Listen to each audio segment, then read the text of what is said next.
of people. We're going to record this because so many of the people who sign up for our book club, if they can't come, they always are emailing and asking us, like, did you record it? I want to watch it again later.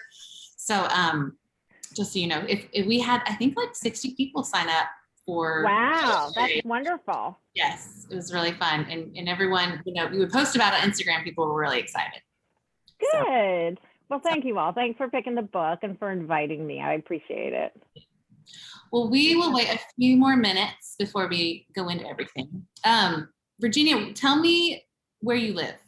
I live in, I'm sorry, I'm playing with my sound again. 1 second. I live in Chevy Chase, Maryland, but I'm in Maine in July and August. So I'm up in Maine right now as we speak.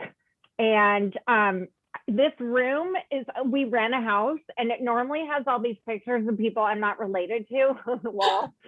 So if my dad might come in from dinner and start yelling about where the big lobster picture is that was in his bedroom, because I just took it and hung it up.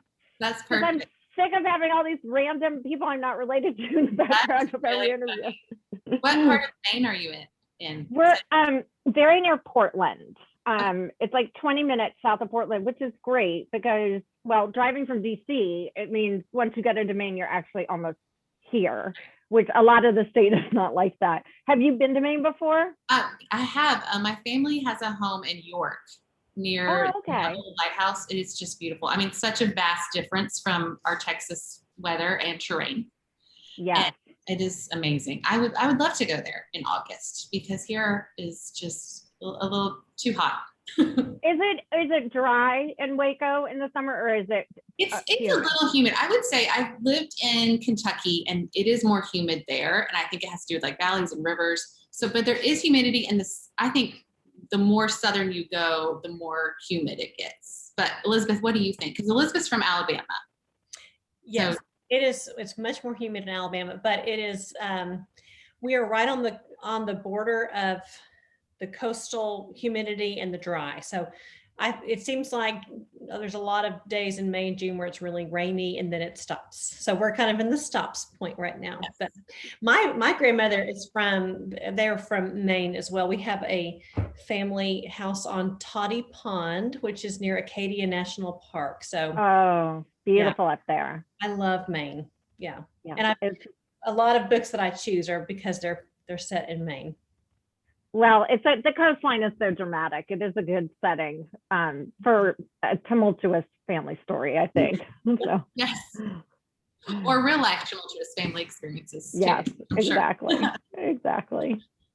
Well, fun. Well, we still have a few people coming in, but we can kind of go ahead and start and introduce you, Virginia. Of course, here is your beautiful book, which we do many face outs at Fabled. So it's always fun when there's a beautiful face out to make the shelves look pretty. But yeah, and I'm gonna let Elizabeth kind of introduce you formally. And for everyone that's here and coming in, if you have any questions for Virginia, you can put it in the chat and we'll try to get to them, and most likely we can. And then if you also put it in the Q&A, but if you also want to put where you're from, if you're not from Waco, Texas. We've had a lot of people join us from all over the United States, which is so fun. This has been such an unexpected blessing in all the crazy that is in the world to have so many friends from afar.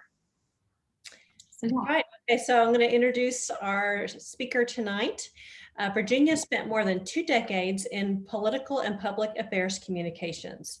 They say truth is stranger than fiction. At some point, Virginia decided politics had gotten a little too strange and she turned her attention to fiction. Haven Point, her debut novel, was published in June of this year. She is hard at work on her next novel. Virginia graduated from Vanderbilt University, where she went with my cousin, with a degree. She lives in Chevy Chase, Maryland with her husband, Drew, their 2 daughters, and an undergroomed Bichon Frise named Chester. We're so happy to have you, Virginia. We love to champion debut authors at our store. And I picked up this book originally because I do judge books by their cover, and it was gorgeous. And again, I love books set in Maine. the intergenerational family story just was so gripping to me. I absolutely loved it. And we are so happy to have you with us tonight. Thank you so much. Thank you all for having me and for championing this debut author, of course, in particular. It's hard. It's always difficult, I think, for debut authors. And I've had such lift from independent bookstores, and you all, of course, have been a great standout, and I'm very grateful. Thank you. Thank you so much. Well, I love that this is a debut novel too. So I would love to hear kind of about the writing process for you, the publishing process. Did majority of that happen during lockdown? Kind of tell us how all of that, spin the tale, if you will. So starting more recently, I actually sold Haven Point in 2019, and it was April. And since it's really a summer release, set on the coast, and a lot of the action, of course, takes place in the summertime. So it was never intended to come out in 2020, because April of 2019, that's about 13 months. And at least with the mainstream publishers, it's about 18 months. And so it was always going to come out this year, which was definitely better than last year. As to the writing process, I am making a lot of changes with my second novel, because I think, like a lot of debut authors, I didn't know exactly what I was doing. It took about 1.5 years to get a draft down. And then I had great readers who gave me a lot of input and made, a pretty substantial edit. And then at one point, I actually had a professional editor, or someone who had professional editing experience from in-house at a publisher, and she did a run through it also. So that was another set of changes. And then the agent search, once I had found my agent, Susanna Einstein, who's magnificent, she had some changes. So then I made another edit. And then Sarah Canton at St. Martin's Press, who acquired Haven Point, it was actually a condition of the contract that I would do another major edit. And that actually changed the structure. That was in some ways the biggest. Maren's story, which is really about 2/3 of the novel, actually never really changed that much. I think the trick with Haven Point is, unlike a lot of dual narrative novels, there is a little bit of imbalance in time, how much is given to one character and the other. And the way I originally wrote it, you met Skye as an adult, and her childhood experiences were kind of tucked into flashbacks and things like that. So the way it was written now, and Skye was hearing Maren Demarest's entire story. The way it ended up, it's much more of what I think people are growing accustomed to with dual narrative novels, which is that you just begin with one story and another, maybe a prologue that introduces it. And I think readers have gotten to the point where they sort of got the joke that these two stories are going to come together at some point. And it was such a great idea. And I had, as I said, wonderful readers and a great editor, independent editor, and Sarah Canton was the first person who had thought of this. So it works much better because it's a lot easier to sympathize with Skye when you meet her and sort of live through, if you will, the experiences with her. The whole process, beginning to end, took forever because this was a side hustle for me. I work. And so I would say if I'd been a little braver, maybe I could have done it sooner, but I'm really very happy with the way it worked out. So great. I imagine that takes a tremendous amount of humility to go through so many edits of your art. Is there anything major that they wanted you to change that you had a hard time changing, or were you kind of like, whatever you want? It's funny. I don't know why, but I was very open to edits. Most of them, I think my writing was always pretty solid. I never had a lot of editing on my writing, and where I did, I generally agreed with, because you read over your own words so many times, there's often things that you might miss. It was really more about story and a lot about, I think, reader expectations and I don't want to say what the market wants, just what helps readers. And this is something, narrative structure, point of view, what to highlight, what not to highlight. Those are all things I really was welcome. I welcome suggestions on all of those. There was never anything major that anyone suggested that I was averse to. I will say I didn't take every suggestion. I think it's kind of a good test. I think if you're writing a novel and you have someone who's very experienced and whom you generally trust to read it for you and give you suggestions, if you find yourself only taking 10 or 15% of them, I think sometimes writers can get a little attached to their work. Then that's maybe a sign that, you know, you might want to open your mind a little bit to. But if you're also taking 100%, you know, there's things you're going to disagree with editorially, or ways that people see a character that you might not see the character that way. In those cases, I realized what I needed to do was not necessarily what was being suggested, but to better drive home the way I saw a character.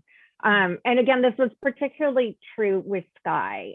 Maren's narrative, really, I mean, things got taken out, of course, because, you know, as I said, the novel's however many words it is, 384 pages, but I wrote 1 million words. I mean, beginning to end, I'm sure. So, you know, there were things that got eliminated, but that was about it. So I didn't mind. The other piece that I think probably takes humility that I was somehow prepared for was it's hard to find an agent. And most agents say no, and most publishers say no. So I didn't expect, you know, when I went out, I went to some, you know, a handful of agents at first just to see how it went. I got great feedback with all the no's that came from those. And then in my second round, found an agent. It sold in a couple weeks, so it wasn't, fortunately, an agonizing process. I know it can be. Good. Well, describe kind of what your thought process was with the dual narrative with the grandmother and granddaughter and not Annie. That was, I found that really interesting. I loved Maren's story. I really, really loved her, but I'm curious what was behind that idea. Well, it drove the narrative a little bit, you know, to the extent there's sort of a mystery, a pretty small M mystery. It is a question of what happened to Annie, but I think it's thematically important too, because in between Maren's story and Skye's story, the reader's presented with almost like a before and after picture. You know, you have Maren's narrative describing a young, charismatic, creative, impulsive, attractive, and mostly joyful young Annie Demarest. And then Skye's introducing the reader to Anne Demarest, the adult who is, you know, still charismatic and artistic and creative, and impulsive, but much more troubled. And I think it sort of raises a question in the reader's mind, what am I missing? And that question about what am I missing, I think is a really core message of Haven Point, which is the question we should all always be asking. You know, what is it that we don't know about someone's circumstances, you know, when we're tempted to judge or to lump people together in a group and tar them all with the same brush. I think that experience as a reader, not knowing that, really reflects what's always the case to some extent. You know, everybody's a bit of a black box, you know, some part of them. And Haven Point really is about forgiveness and about patience and tolerance and being willing to see people in all their wholeness. So I think that, you know, again, there was a narrative reason for it, but I do think it's thematically important as well. That's so true. There is the presence of grief in this novel. I think if you have gone through grief, there is so much truth in the different way people process it, even in different stages of their lives too. And you yourself lost your brother. I think, was it 20s or 30s? Maybe. Yes, he was 28 and I was 32. Okay. How does that shape writing about somebody who has lost their brother too? Well, if there's a what if, you know, I was in such a different circumstance. As I just said, I was in my early 30s. And it doesn't matter. It's unbelievably traumatic. It was very surprising. My brother died from suicide after an incident, and it was not one of those, you know, someone's life sort of cascading down a hill. It was really quite stunning. And but at the same time, I think maybe because of my age, I mean, just some wisdom with age, I did intuit, and also my parents' example, I did intuit that I needed to grieve, that it was a process, and somehow that the best way to do that was just to face it head on, you know, just to take the body blow, if you will. And I think what, you know, when you think about Annie's circumstance, she was in this very, very sort of confusing, she's her first romance with someone who was not a great person of great character, all mixed up in this. And I think probably some sense that this accident would not have happened if her brother had not come looking for her. And of course she wasn't culpable in any way, but you can imagine how that would get very tangled when you're that age. And I think the way that I wrote and conceived of Maren and Oliver, I felt as if they were trying, but she was very closed off, and she's stubborn, and she was already starting to drink. She, you know, ended up with a pretty serious drinking problem. And so I just thought alcoholism, I think, can kind of stunt your growth. You know, whenever you start drinking, people say that's sort of where you stop maturing. That's of course not, that's a generalization, not entirely true, but there's some of that with Annie. And so her grief was complicated.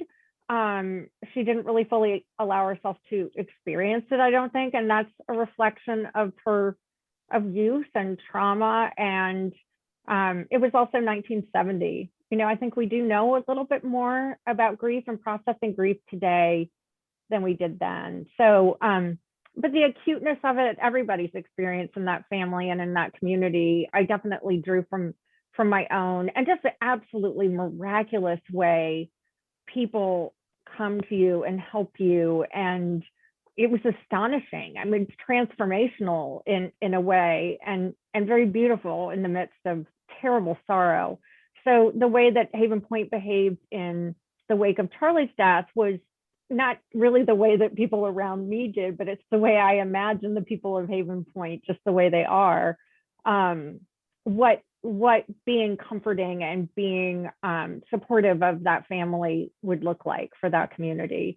And I feel like it resonated with people, and that it probably fit. It's different than the South, you know, when the Steel Magnolias and that experience where people are more expressive, and Washington is more Southern in that way, but they were still there for them in a way that really mattered, and a way that really helped.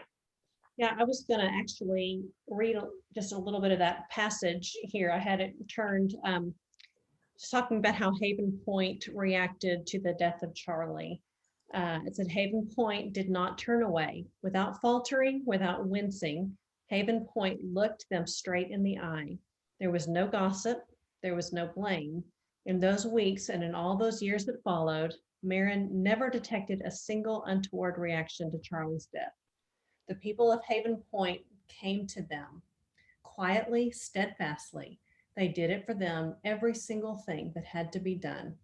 With their old reserve, once deplorable, but now so welcome, they kept their upper lips stiff and did it all without drama or discussion. And I love that. I'm getting choked up reading it. So talking about that, and just what this family needed at that time, can you speak a little bit to why is it so hard for us to ask for help?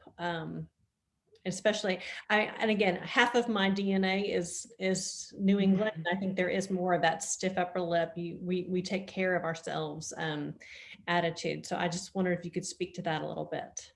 I think people have a really abiding fear of being a burden. And when you need a lot, you have to ask for a lot. And it's something I really learned when my brother died, was that I found myself inclined towards certain people when I needed something. And it's hard to bottle precisely what that was. It was just a sense that they would never feel burdened by this, that it was a privilege for them to serve. And I've tried so hard in the years since then be that person. And I'm, we're not always available. We're sometimes literally not available. We don't have time to do the things people want us to do. We're not in the same town, whatever it is. And what I've tried to do is to explain what my limitations might be. And then, but beyond that, to just really communicate that it is such an honor to serve people when they need help, that it makes me feel good, and that nothing they do or say or ask me to do, that I'll let them know if I can't do it, and just try to give them the most comfort that I can, that I'll never roll my eyes. I'll never, tell someone how many things I'm doing for them. There's people act strangely sometimes. They get sort of caught up in the drama around, especially when there's a loss like of that's unexpected. And I want to be that person that people can trust to ask for help. And it's hard. And I think it is our duty as human beings to make it as easy as we can for other people. But the people of Haven Point, as I depicted it, didn't even really ask what the family needed, because you don't know what you need. So you just figure it out. And they just did it. They just did everything that had to be done. Maren didn't have a black dress, and somehow one materialized. She was never clear from whom. Billy was in officer candidate school in Newport, and someone just, discerned he'd have to be picked up, and they were in Rhode Island, went and picked him up and brought him, and got the family at the airport, and did all those things without even really asking, and just made the path clear for the family to do what they needed to do, which was very awful and very painful and very necessary, which was to grieve. I have two things to say. First of all, my dad is actually on here, and he was an officer candidate school in Newport, Rhode Island. My parents met at Viriginia, so that was another reason I was like, oh, I love that. So yeah, but I have always been told, let me get this right, but if somebody wants to help, it's our natural reaction to say, no, we've got it covered. But when we do that, we're depriving of someone the joy of serving. So I thought that's a really good way to think of it, that I'm not, it's more of something for the other person as much as it is for the person who needs help. One thing I've found helps in getting people to let you help is to be very specific about what you're offering. So to think a little bit, I joke that I specialize in high impact, low effort favors for people, which is helpful. So I get my Thanksgiving, a lot of the things I get for Thanksgiving I buy partially cooked, because I'm not a great cook. And so when a friend had a loss, I said, I'm picking this stuff up anyway. Can I send you the menu? Would you like me to get Thanksgiving for you? And she would, and she's, so I'm going to start picking it up, and she's getting it out of the back. It's like a big favor that really, really was no skin off my back, but it made her life a lot easier. I think even thinking that was a possibility with a holiday coming and how hard holidays can be. So if you can imagine what people might want or need, and then ask them for that specific, if they would like some help with that specific thing, I think it's very useful and a very gracious way, I think, to give people a hand when they need it. People don't always know what they need.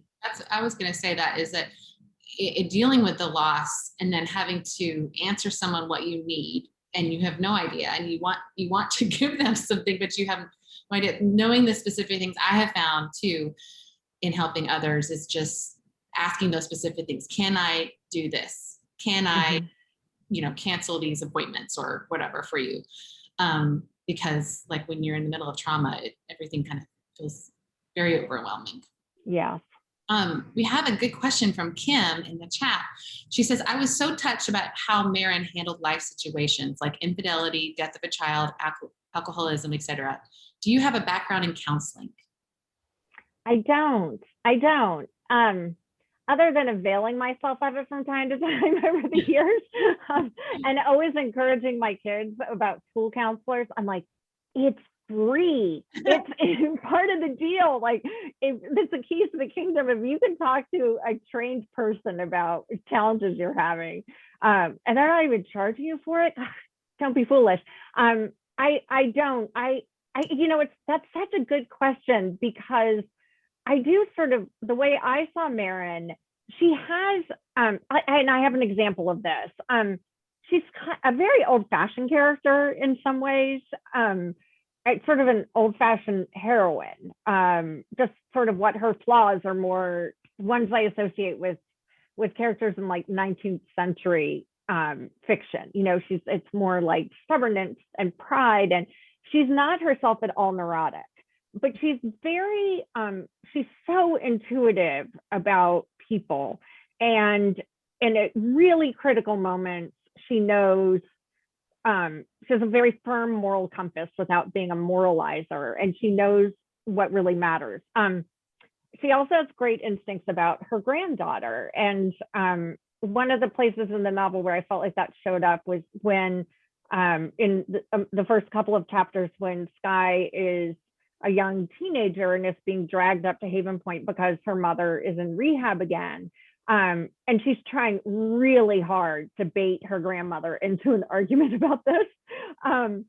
She's like, this is so unfair. And I have to say, like, I'm a very imperfect parent, I think, like many people. There is a point at which you're like, oh, stop it, it's not that unfair, where you just are so tempted to get frustrated. And instead, Maren would just like, agree, or even like take it up a notch, like, if Skye said it's unfair, Maren says it's so unfair. She was not afraid to run toward the emotion, whether it's anger or whatever. And as parents, we're often tempted to run away from it or to talk our child out of it. So in that way, the question about counseling, I think, is good, because I think that she exhibits what a lot of sort of modern parenting books, or even books on child psychology in that case, would tell us what to do. She does, I think, really instinctively. Mm-hmm. She really does. There's such good female friendships in this book. You have Skye and Adrian, you have Maren and Dorothy, and then of course you have like the frenemies, which I could not stand Harriet Barrows too. I mean, she is like always in the background doing something. Such a good adversary. Talk about that, like how they, I guess, spurred on the plot of the novel, the roles they played. So I feel like one of my favorite friends in the novel is Adrian. And I think that's because she meets such a profound need in Skye. Skye wants to feel normal. She's a typical adolescent, but she has, extremely difficult situation. And Adrian is just so curious, and nothing really phases her, and she doesn't judge, but she's fascinated at the same time. It is very destigmatizing, that friendship. And that, I think, is really important. She's also funny. Adrian is funny. They're both funny. They're sort of foils for each other. So, again, it's that Skye's story is, I had to do more with less. And I think that Adrian and Skye played well off of each other and helped the reader get to know Skye better quicker. I think there's an interesting dichotomy between Dorothy and Georgie. They're just very different. Dorothy's more expressive. She's a little bit more, she's more flamboyant, not flamboyant's the wrong word, but she's just, a little more dramatic, and Georgie is very staid in New England. But they both serve Maren so well, and in their particular times. You can't imagine Georgie necessarily saying, let's get in the car and go to New York City and try and catch your husband in a hotel room with another woman. But you have no trouble imagining Dorothy doing that. And I think that's true in life. Friends can disappoint us, but it's mostly the case that they do that because we're asking something of them that they're not, a job they're not really fit to. And I tell my daughters, we have all kinds of friends. You have friends that make you laugh. You have friends that you can pick up the phone after 10 years and pick up where you left off. And you have friends you go to the movies with. Like, there's all kinds of friends in the world. And if you accept that they all can't perform all the same services, if you will, as one another. I think we can be happier just knowing the appropriate place for every friend in our life. And I also think because these summer colonies that Haven Point's fictional, but these communities like Haven Point tend to be very matriarchal, especially the ones in New England that were definitely weekend communities for a lot of the men, because when they were founded and in their first decades, women generally weren't working outside the home. So the institutions like the camps and programs and things for kids that were created, in some cases out of, I'm sure, complete and total desperation to have these kids get busy, were by the women. And I thought it was interesting to look at a society that's really kind of formed and run to a large extent by women, and to see how things play out. And men, women, whoever, you're always going to have a Harriet. There's always going to be somebody like that. We all have Harriets. Although Harriet had a couple little moments of redemption. One was when she managed to not be front and center after Charlie died. And in saying that Maren never heard an untoward word about Charlie's death in the years that followed, obviously Harriet is encompassed in that. So she managed to not, follow her normal judgmental, gossipy ways and be respectful of that.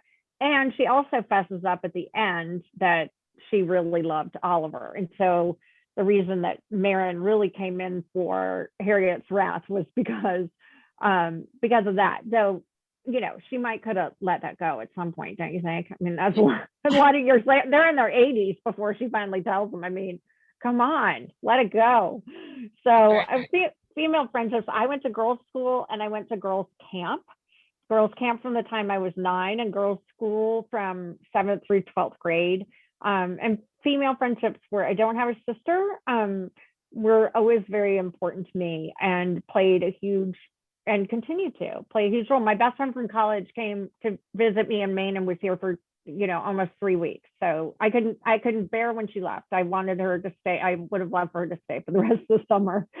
So well, I absolutely, I think when I actually picked this book for the indie press list for currently reading, and one of the reasons I did was I said, when I think of summer books, I don't think of the Caribbean or whatever. I think of the New England coast, because we go to Cape Cod every summer. That's where our family likes to, our ancestral area.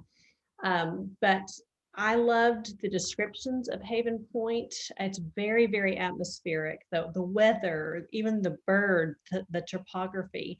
Can you describe? Is there a place in Maine that you kind of fashioned Haven Point after, or was it really important to you to make Haven Point even kind of a character in the story? Well, definitely, I think Haven Point definitely is a character, both the community of people and also the topography and that rocky coastline. It's very dramatic. I could point on a map where I picture Haven Point, but if you went there, it doesn't look anything like what I've described. I know, because I've been. I picture the cliffs almost as high as like Monhegan Island, like more like the headlands, which are, just as you're coming in the mouth of Casco Bay, these very, very dramatic, the coastline, the cliffs and the pine trees. And the weather, of course, is very changeable as it is on the coast. And you do get these crazy nor'easters. And I don't say when the hurricane, people refer to the hurricane coming through, it was a hurricane. I never said the hurricane, it was still a hurricane, because most hurricanes die down in the cold air. But if you get even a tropical storm, a remnant of one on the coast with a flooding, it can be extremely, extremely dangerous and extremely damaging. So there's a lot of opportunity to showcase a community coming together, dealing with things. At the very end of the novel, after the storm, Skye's observing what's happening as she and Ben are going to lend a hand.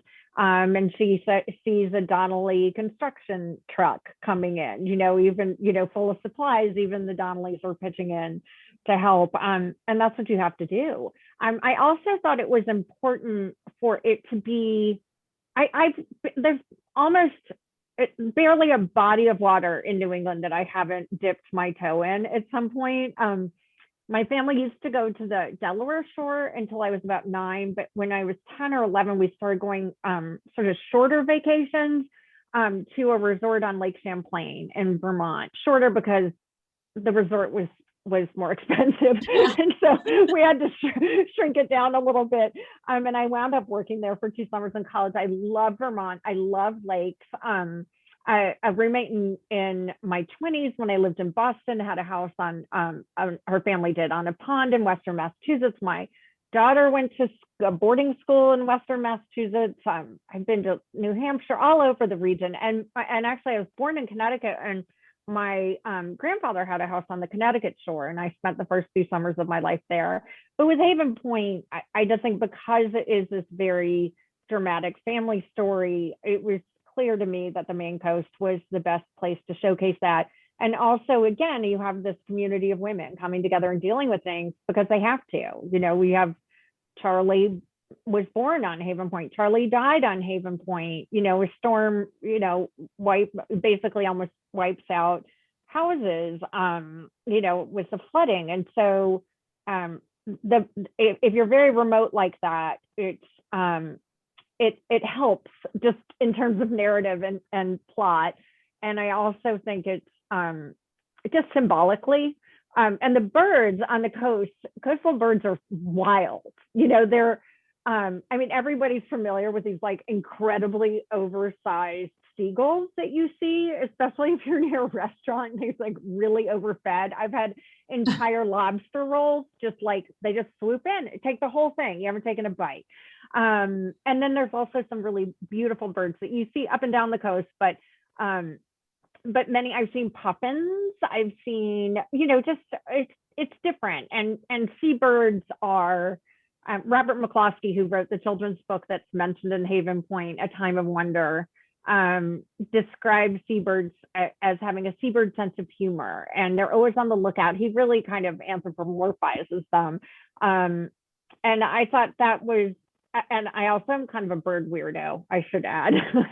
You're among a friend, Elizabeth Barnhill, loves her birds. I'm a bird nerd, and you just believe how many books in the store we have. And I'm like, look at the birds. I have to buy it. I have to buy it. So, you're even sitting behind as a bird painting. This is my bird painting. I've had it the whole time I was growing up. Yes. I love it.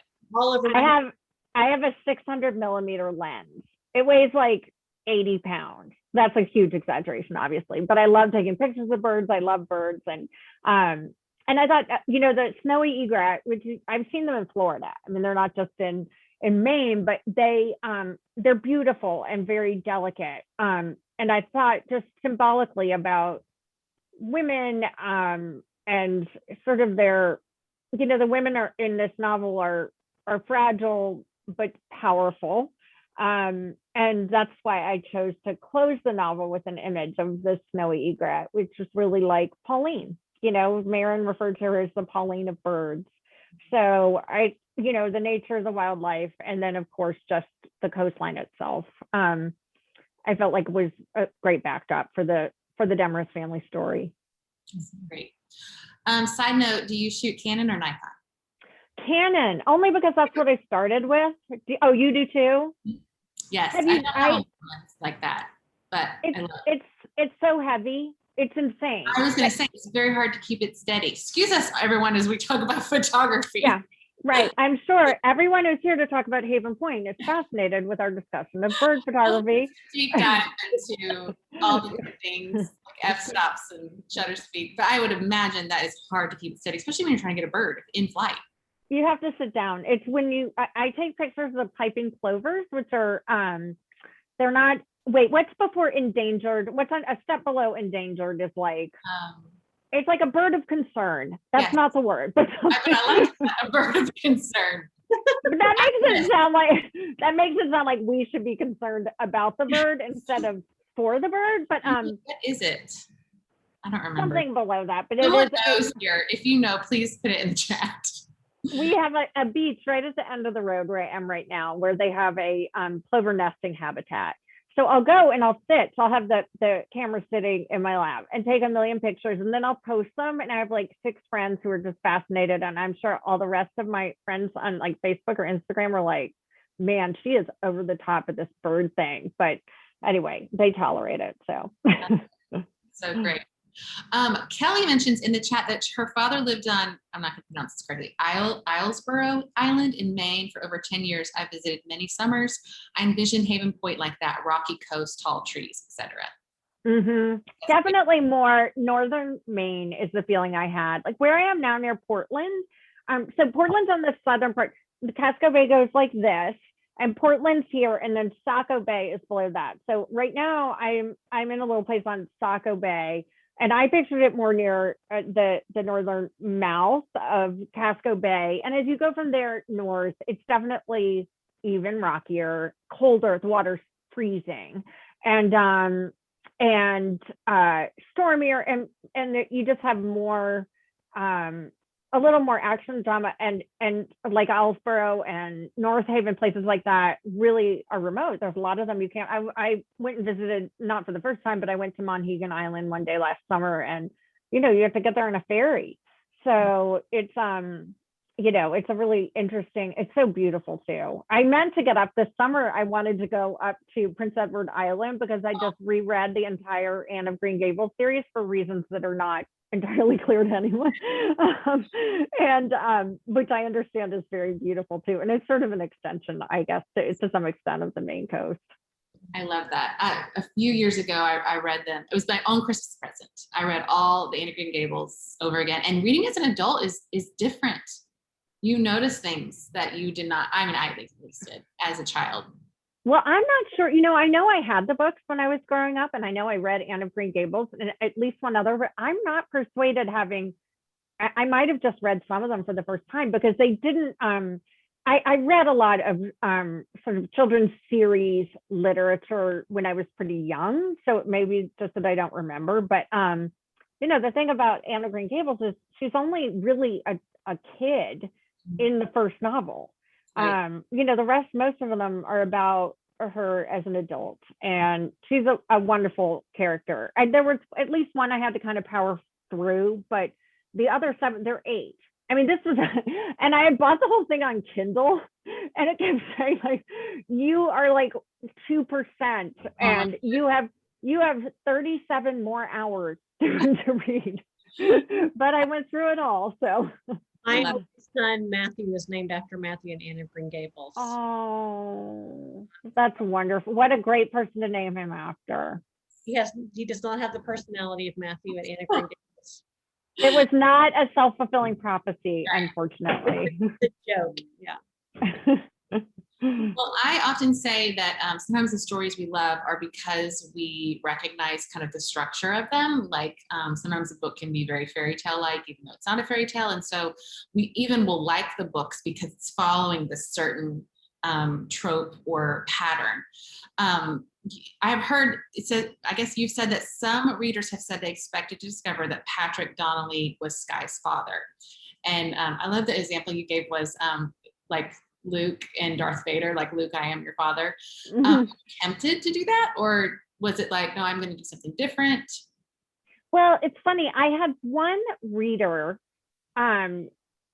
before I had sold the novel said that they suspected that. And I actually added something to the prologue to, hopefully reinforce it. But I remember thinking, is it my responsibility to, if a reader has an expectation, and it's an interesting question, I don't really have the answer. I just think it's an interesting thing to think about. Like if a reader expects something because they've seen a lot of television shows or movies or read novels where this plot twist happens, is it my responsibility to make sure they're not misled? And there tend to be some trends in that regard. When I read the book Brooklyn, I'm not sure if any of you all read it, but I can't pronounce his last name, Colm Toybin. How do you pronounce his name? That sounds right. He's a wonderful Irish writer. And there's a scene at the beginning of that novel, or close to the beginning, where the character who is emigrating to the United States goes to get to her ship, and she's got many hours before she has to board. And so she stows her luggage in this office and goes somewhere with a cousin who lives near where the ship is sailing from. And I remember thinking, oh, it's going to get stolen. Her luggage is going to get stolen. And her luggage does not get stolen. This isn't a big spoiler. Like I said, this is pretty early in the novel. Her luggage doesn't get stolen. It was just, I think I had read so much very grim, sort of unremittingly grim literary fiction in the couple of years leading up to when I read that novel. So it wasn't the author's fault that I expected that. So, and I do think, you know, it's funny. I do question whether it does. Do we have to have a huge plot twist like that? And I do have a very good friend, in fact, who found out that her father was not who she thought her father was, thanks to 23andMe or Ancestry.com or something like that. So it does happen, but it doesn't happen. The percentage of books and other works of, you know, television or whatever, in which that is a plot twist versus the percentage of actual times in real life are two very different things. So, but it is interesting to think about trends, you know, in plot, and whether, how do you upend those? You know, if readers expect something just because of what they've been reading or seeing, you know, I think perhaps the best way to shift reader expectations a little bit is to just not try to write around them, not try to signal too much that whatever they're expecting is not the case. Because I don't think there's really anything in the novel itself that made people think that was going to be the case. I think it was just a reader habit, you know, from their past experiences reading. I will say, when I was reading it, I do remember saying to Elizabeth, I like this book. I don't know where it's going, and I like it. Like, it was kind of a pleasure to be taken along, rather than, I mean, we read so much, sometimes we can kind of predict where a book is going. And I think you did such a good job of pulling the reader along, keeping us interested, and just both with plot and character development, really. So well done. I think that, thank you so much. You know, a lot of credit, I think, goes to my editor, Sarah Canton, because, you know, they have entire workshops called the first 50 pages. And, you know, we're supposed to grab the reader, and there's this expectation that, you know, if it's over 300 pages, then people won't read it. And I read a lot of books kind of like Haven Point, Maeve Binchy and Anne Rivers Siddons, who actually wrote a book called Colony in the early 1990s. And I've read fewer of them recently, but they were always very popular. And I wonder, have we changed? I don't think we have changed so much.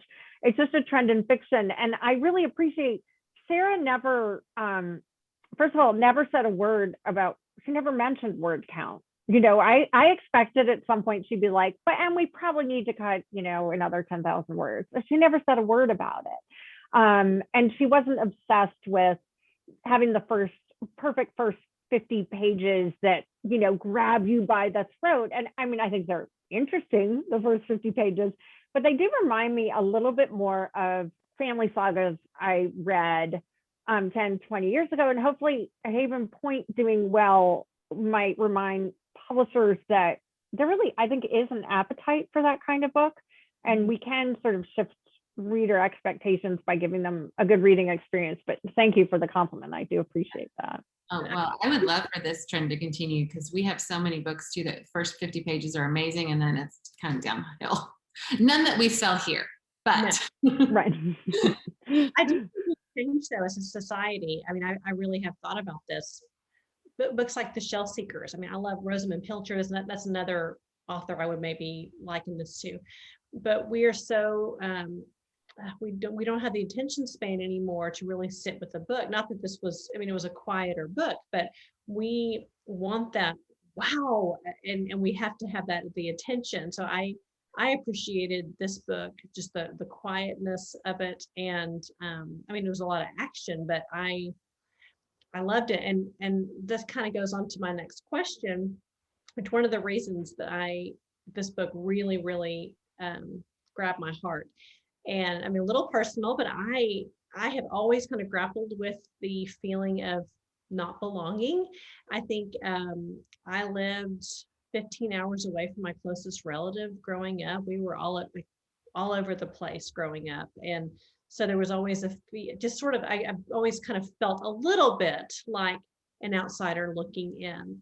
So I just really resonated with Maren's struggle with not belonging. She wasn't a Haven Point person, but wanted to be. And I just, her story just really grabbed my heart. So I wanted you to talk a little bit maybe about the theme of belonging, about these women who wanted to belong to Haven Point, but also wanted to escape. I mean, that the tension of loving a place and being repelled by a place at the same time. So, I mean, this is the heart of why I just dearly love the story, and I'd love to hear your thoughts on that.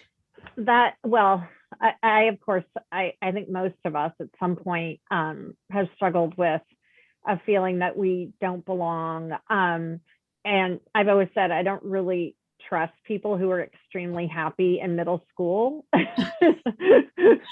That's just not supposed to be. It's a rule. I think, it relates a little bit, the issue of belonging relates a little bit to the theme of narrative self-conception in Haven Point. How do we as individuals and communities, how we see ourselves, how we see others, and how we think they see us. These stories that we tell ourselves are often unconscious, or not entirely conscious, and they can really be infected in many ways by trauma, by shame, by grief or fear or pride or any number of things. And this plays out in Haven Point in a lot of ways. And I don't know if you've had the experience, Elizabeth, saying what you just said, of finding out that someone in high school who you thought was, king or queen of the castle, you later found out was extremely unhappy, or had similar feelings to the ones you might have.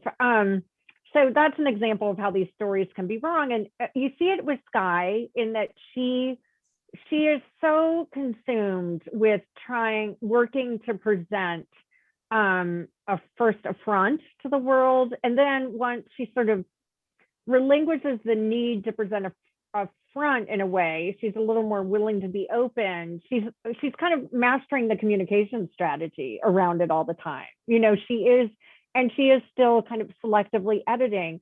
And it takes a lot of energy to do that. And as a result, she has this perception that people in Haven Point, how could they possibly feel any pain? How could they possibly, because their lives are perfect. Like, they went to this place every summer. That's exactly how I saw communities like that when I was young. I thought nothing in the whole world could be better than going back to some place summer after summer where all the families knew each other. And kids who went to places like that, they knew this.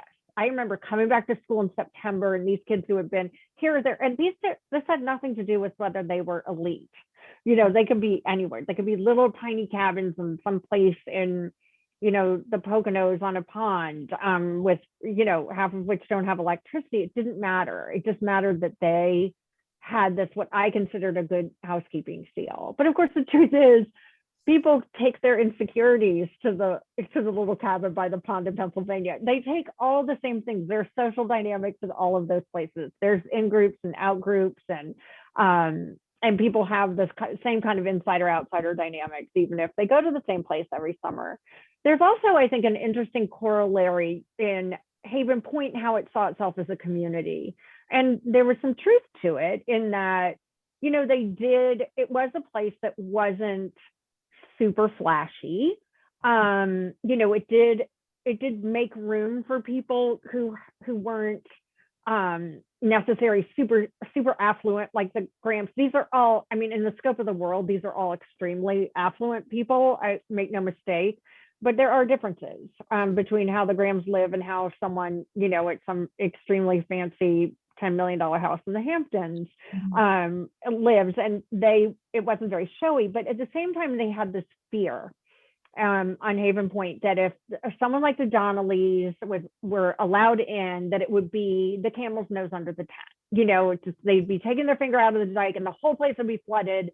And I see this play out sometimes in people's fears about, in lots of countries, not just in the US, about how they feel about immigration. You know, this idea that it's just going to be Katie bar the door. And those are stories that we tell ourselves. And sometimes, you know, there's lots of things can be true at one time, and there can always be a little truth. In fact, we cling to stories longer if there's a little bit of truth to them, but that doesn't make them true. And so this concept of surfacing the stories we tell ourselves, and understanding that this idea of belonging, there is almost always not a story, which is everyone else belongs except for me. That's obviously the simplistic, maybe 5th grade version, but we take those with us. And I think it's important to surface that and ask ourselves, I don't know, those 3 questions. Is it true? Is it useful? Even if it is true, is this a useful thing to think about? Is this a useful story to carry around? And is it kind to ourselves, to others? And anyway, that was something I played with. And it's when you introduced me talking about politics getting a little bit too weird, this is such a phenomenon that I noticed that now in these very polarized times, that people see a tweet and they don't think this person, who by the way might be a bot, who tweeted this, thinks this thing or is saying this thing. They think, they see that tweet and they think that, you know, they sort of, again, tar everybody with the same brush. And it's such a damaging, dangerous way of seeing the world. I worked in bipartisan environments for 13 years, people who treat each other with mutual respect and who believe their colleagues, no matter their views, came by them honestly. And we're really missing that right now. I think all of us, everyone, left, right, wherever people are, need to start thinking about what kinds of stories are they telling themselves about the other side of the aisle, about people in other parts of the country, and asking themselves, is this true? Is this useful? Is this kind? Anyway, that's a very long answer to not a long question, but it is, I think it does go to that idea of belonging and to fear of not belonging that I think we all experience. It's very human. Exactly. I can tell you're a good mom. And especially sometimes. Well, we're all trying. But those are such good things. And Kelly in the chat said it's going to be a take-home quote for her. Don't really trust people who are happy in middle school. It's tried and true. And by the way, the great thing is you won't meet that many of them. So yes, very true. I would love to hear what you're reading right now. You mentioned a second book. I'd love to hear about that. Yeah. So right now I am preparing for an event at a library here in Maine that I'm doing with another author of a nonfiction book. I don't usually read a lot of nonfiction, and it's called Courage and Conscience, and it's about a biotech pioneer. And this is not only do I not read a lot of nonfiction, I don't read biographies of business leaders. My husband reads them all the time, and we share our Kindle account. So when I am reading an ebook, I'll look at the library and I can see all of them. And it's an incredibly compelling story. I highly recommend it. It's really taken me by surprise. I've been staying up way too late at night reading it. It's about a man named Henri Vermeer who pioneered treatments for rare diseases. I did a tiny bit of work in this space. So when I worked in public affairs, because you do a tiny bit of work in every single thing, but and then 10 days after a project's done, you forget everything you knew. So I don't have a lot of expertise, but it is interesting, and it's very beautiful about sort of the government and university and private sector partnership that goes into finding cures and treatments for diseases that there aren't enough sufferers of to rally pharmaceutical companies to do it for profit, because there isn't profit. And then as to my second novel, I resisted the idea of writing another novel set on Haven Point. until I got to Maine last summer. And then I decided I did want to write another novel. So to make my life not easier, but harder, the second novel is not, I wouldn't call it a Haven Point's birth story, but it is kind of how Haven Point got its name. It's set, the present day of the novel will be 1895. Oh my gosh. So it will have 3 interwoven narratives. It's a very interesting time in Boston, sort of Gilded Age, Victorian Boston, a lot of sort of backsliding in terms of, what we associate the Victorian era with in some ways in England. There was a lot of that in Boston too. There was a lot of censorship and just a lot of fear. It's kind of a moral panic. And so I'm playing with that, and there'll be one working class character, and one of the 3 narratives in the novel is actually my great aunt, Marietta Minigrode Andrews, who was an artist and later a suffragette, and a really interesting woman, had a magnificent romantic story. Obviously, she never went to Haven Point because Haven Point is not a real place. But she used to go to Shinnecock Hills. She was a instructor at the Corcoran Art School. And so I'm taking her out of Shinnecock and plunking her down with a bunch of art students mixing with a bunch of Boston Brahmin in 1895 Haven Point. So I love that. I feel like that your history degree is really going to come in handy with all of this too. It would have been better if I had studied more. But I'm studying now, so finally. I think you might like another book I loved this summer was The Ride of Her Life by Elizabeth Letts, and that is a Maine woman who rides a horse from Maine to California in the 19th. Yes. It was unbelievably good. So 2 of my favorite books this summer were set in Maine. Well, hers started in Maine, but I think you would like that one too.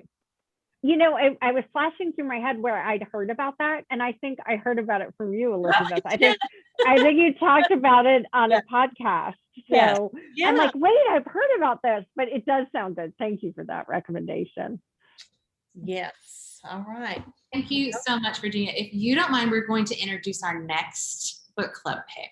But I truly, truly appreciate your time and talking with us. And I feel like you've really even more brought to life Haven Point for me. And I cannot wait. We even have somebody commenting that they're going to pre-order your next book, and I can't wait for it too. Thank you so much. Thank you. It was fun. Okay, so our next book will be, our next Zoom event will be September the 7th. And I don't have her book in front of me because it's not out yet, but it is by Catherine Ryan Howard. And it is 56 Days. Now, this one I read, The Nothing Man, this summer. It'll be in my top favorites of the year. Amazing mystery thriller. And 56 Days actually comes out August 17th. You can pre-order it at Fabled. We are talking to Catherine Howard, who is from Ireland. She's meeting us at 1 o'clock in the morning Ireland time. She can't wait to talk to us about her book. And it is maybe we've kind of talked about, we can't wait for the next round of historical fiction, which will end up being probably COVID times. And this is the first COVID times mystery thriller where someone decides to quarantine together and somebody gets murdered.